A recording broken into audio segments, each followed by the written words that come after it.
When we think of who's on the front lines of the COVID pandemic, we often think of the medical doctors and nurses who are bravely treating COVID patients.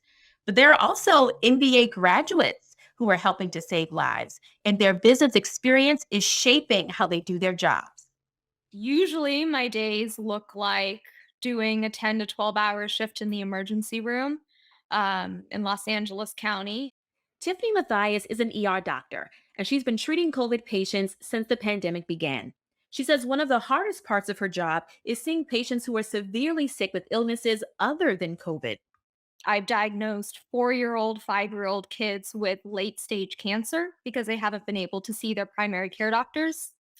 Um, I've diagnosed and helped some older folks that have cancer, really bad diabetes that can't get their treatments, can't get their chemotherapy treatments, can't have their tumors debulked in the operating room because the operating rooms are full with COVID patients. I think that's one of the things people forget. We still have sick patients that don't have COVID. Melinda McLeod is a supply chain director for Doctors Hospital in Augusta, Georgia. She makes sure her hospital staff have supplies and equipment like protective gear and ventilators. We have burn patients who come in who are on vents completely unrelated to COVID. And then we have the COVID surge that we're dealing with on top of that. Both women are in the front lines of the pandemic and they're MBA graduates. Tiffany earned her MBA in 2014 from Oxford while on break from medical school. And at the time, it really wasn't common at all for folks to take time out of medical school, really for any reason. But I had thought about it, and I had a really encouraging, fabulous vice dean who I had mentioned that I had thought about getting my MBA, and he said, "Well, why are you thinking about it? You should just do it." She says her MBA program introduced her to the business side of healthcare. It was such an incredible experience for many reasons. It helped me really get a holistic view of the entire medical ecosystem and understand why pharma companies do what they do, how big NGOs do what they do. I was able to consult with the World Health Organization. I did some work with the National Health Service. It really opened my eyes to all the different facets of healthcare that someone that would have been a physician like me on the front lines otherwise wouldn't have had access to. Melinda started her program in January 2020, and it helped boost her confidence at work.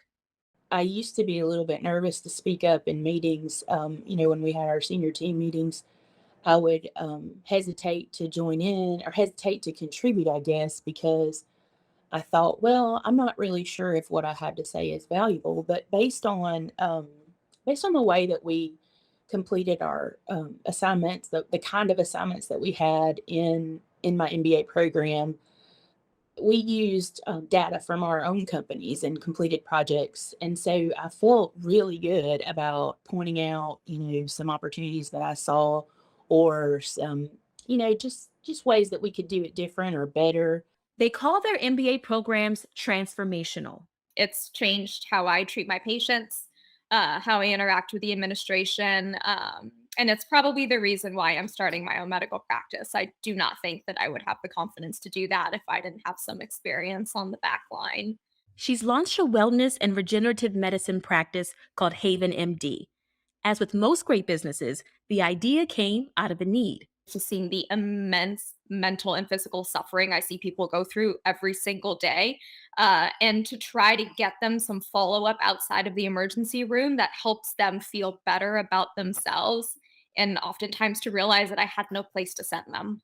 Melinda stepped into her new role as supply chain director and MBA student just 2 months before the pandemic, and she says her program taught her to be innovative.